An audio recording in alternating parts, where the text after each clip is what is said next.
Nearly 5 months after Trump supporters stormed the Capitol and threatened to hang Mike Pence, the former vice president broke his silence on the topic tonight. Here's what he finally had to say.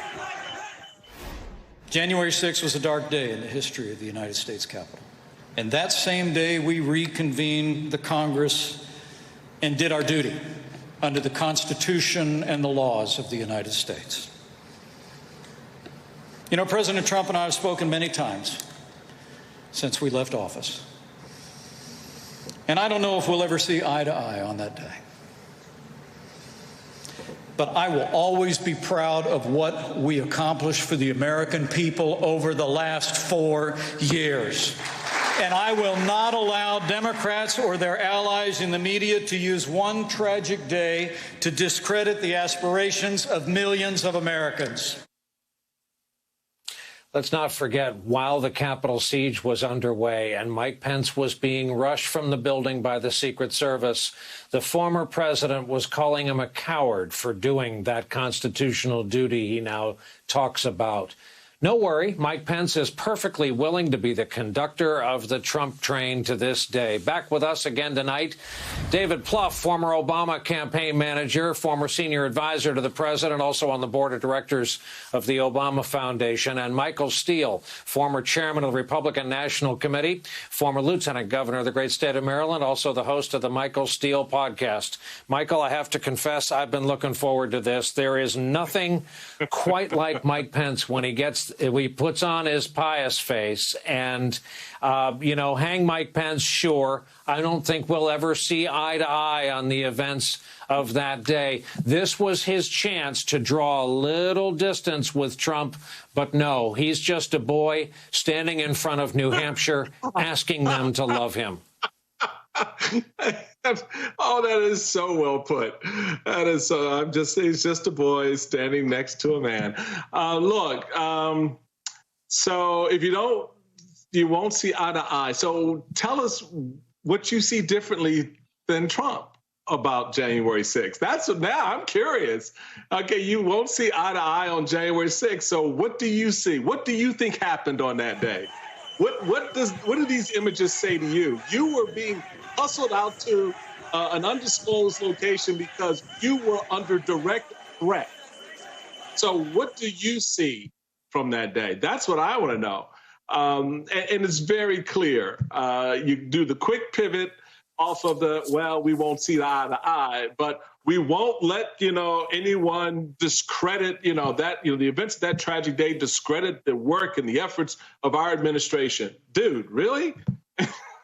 I mean, it actually is the culmination of the crap that was flowing out of the administration, certainly from the last 6 or 8 months about the elections.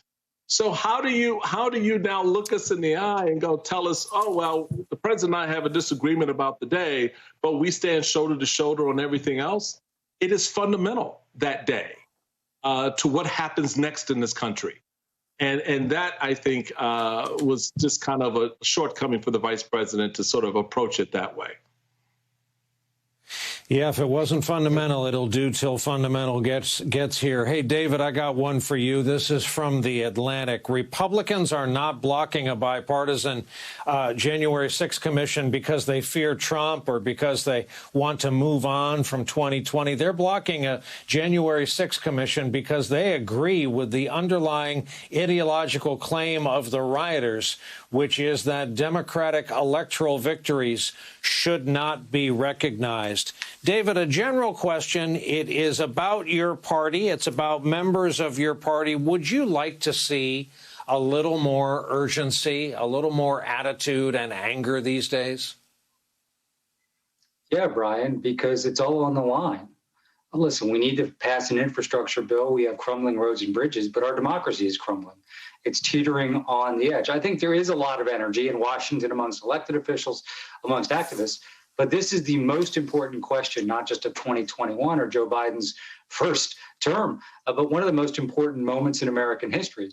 So first of all, it's a remarkable Pence. I mean, it's like he's saying, well, Donald Trump and I didn't see eye to eye on the fact that he instigated an assassination attempt against me. I mean, it's an unbelievable thing to say.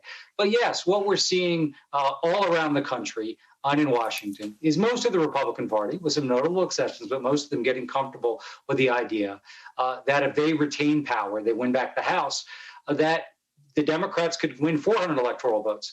And there's going to be a lot of Republicans who say that election should not be certified. So, you only have to be a casual student of history to understand great powers, great empires don't last forever. And that's kind of where we are. This is as serious as anything we've seen in this country. And I think you're exactly right. I think that's they're hiding behind Trump in a way to achieve this ultimate aim, which is Democratic elected victories should not count.